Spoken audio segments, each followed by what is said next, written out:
उनको छोटे बाबा बहुत पिटाई बा। छोटे बाबा हमारे मंच के हास्य कलाकार हैं। इनको एक बार भैया नमस्ते बोल दो।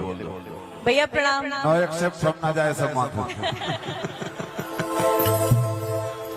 हमारे जैसे मान लो कि अगर हम आप लोगों ने पवन सिंह को गायक बना दिया, नायक भी बना दिया, तो मान लो कि हमारे अपोजिट ये काम करी हमारे हीरोइन हो।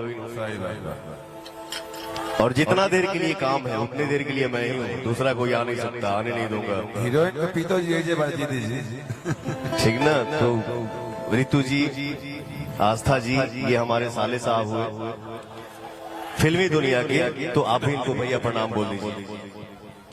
भैया प्रणाम। भैया नो प्रणाम। नो नो नो बांसुर का भैया भैया तार लगे मुंगेरी जी खंडोल से। पातर कमर चाकर भइल सीना बहो,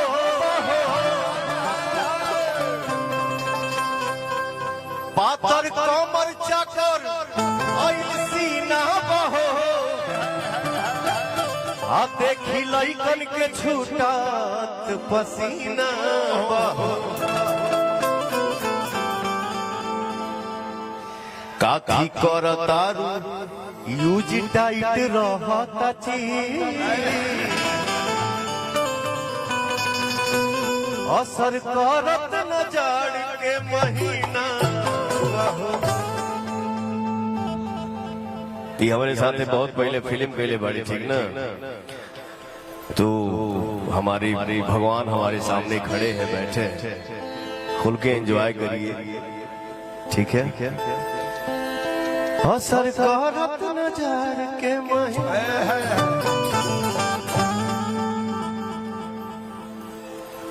एक ठो गाना,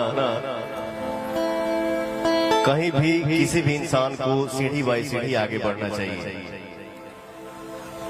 हंसलू तो भाग हमर जाग जाए। कौन स्केल है रे? आगे बढ़ा।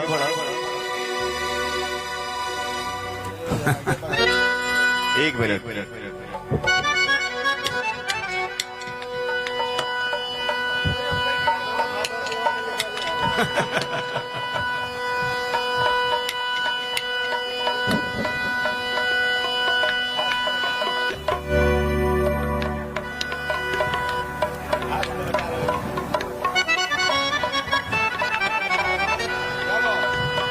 नहीं स्केल बढ़ावत है।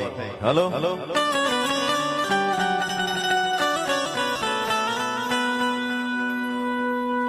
है ने, आओ आगे रहो फलान। हंसलू तो भाग हमर जाग जाए, हंसलू तो भाग हमर जाग जाए। जा हमरो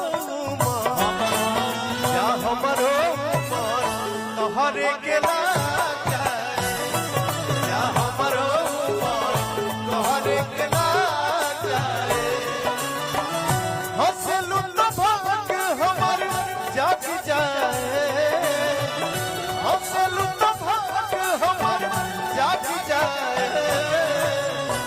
मुझे आज भी वो दिन याद है, और आज भी वो कुर्ता पजामा शेरवानी हमको याद है जो मैं इसी मंच पे गाना गाया था कि 16 बरिस के भइलू अब ही प्यार ना भई।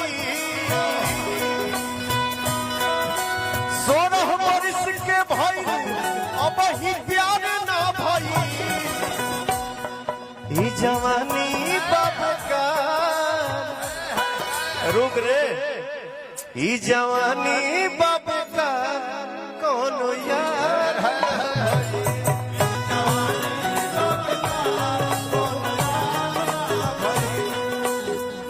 आओ, आज आस्था मेरे साथ मंच पे पहली बार मिली है, जागरण में करो तरु भैया हो जा हमरो उमर। यही डांस किया था उस टाइम भी। तोहरे के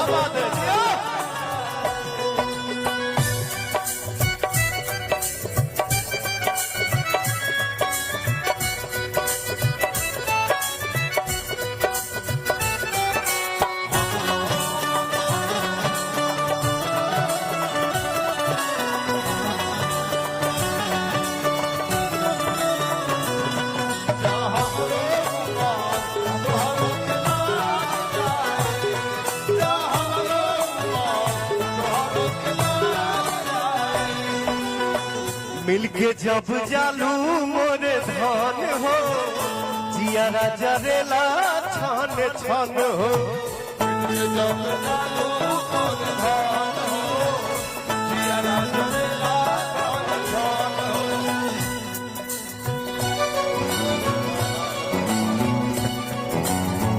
मिलके जब जालू मोरे धान हो जियारा जरेला छान छान हो।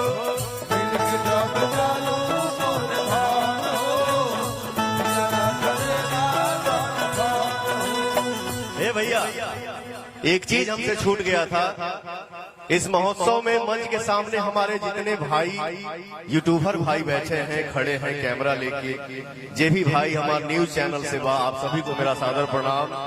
अपना आशीर्वाद, अपना साथ, अपना प्यार बनाए रहिए और सबके बारे में अच्छा दिखाइए, अच्छा सुनाइए। रहेलू तू सोझा,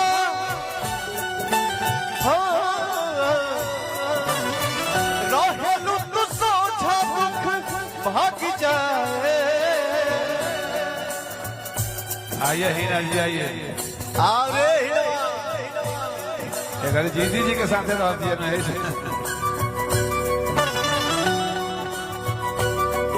ए व्यास जी, जीती जी के हीना जी के सगाई होके लगा। अरे रहे ना देख के काहे तेरा गोड़ लगता है ले आवला चाह लागे।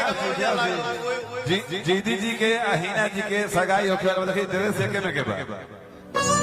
हाय हाय दादा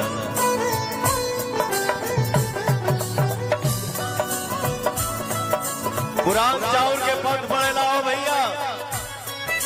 बहुत पहले से यूपी बिहार में मंच को हिला के रख देती है जिसका नाम है हीना। सही बात बा। जय हो। हीनो खा लिए बड़े जीतियो भैया खा लिए बड़े। रहेलू तू सोझा दुख भाग जाए, रहेलू तू सोझा दुख भाग जाए। जा हमरो उमर, जा हमरो उमर तोहरे के लाना, जा हमरो उमर तोहरे के लाना। आरा के उठ लाली लगवलू, अब बलिया के बाली नवा ताके नथुनी। आरा के उठ लाली लगवलू, बलिया के बाली नवा ताके नथुनी। आरा के उठ लाली लगवलू, बलिया के बाली नवा ताके नथुनी। तपौना जिला के जिलेबी